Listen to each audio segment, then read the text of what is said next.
What you see behind me is the Cube in Old Market Square. It is an outdoor stage built in 2010, and it has inspired nothing but controversy since its completion. Some people did not like its hyper-modernist design. Looks like a bored cube that's about to abduct you. Other people, well, kind of like that design, but quite frankly, the big issue here is the functionality of this thing. Does this cube work? Well, people have said it has not. There are many, many problems with the cube since it opened. The metal mesh curtains on the outside, they don't quite raise like curtains. They've had issues with popping rivets and masts coming down, and quite frankly, it was shuttered in August 2012 by the city due to potential safety issues.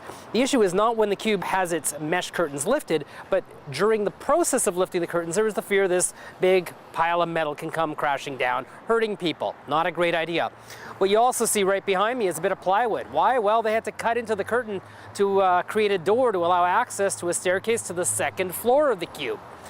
There's also a back panel here with some LED lights that have apparently never worked, and as a result, technicians working on the electronics at night have to use their own flashlights. There's also a problem with the actual programmable lights that were supposed to go year-round. One of the big selling points of this structure was, well, in a winter city like Winnipeg, you can't have a stage that's shuttered most of the time. You've got to have something that's open all the time. Well, this programmable light show, that has never happened. And on Monday morning, Brian Timmerman, the executive director of the Exchange District Business Improvement Zone, appeared before City Council's Downtown Heritage and Riverbank Committee and told people there about the litany of problems with this. Now, he says he's a big fan of this stage, its design. It has the potential to be an iconic structure in this city. The problem is it doesn't work.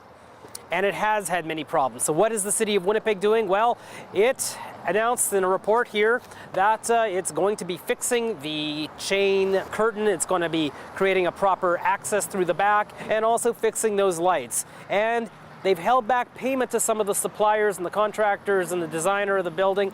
And if that doesn't work, they'll consider legal action. So the plan is by the middle of June to have the cube functioning.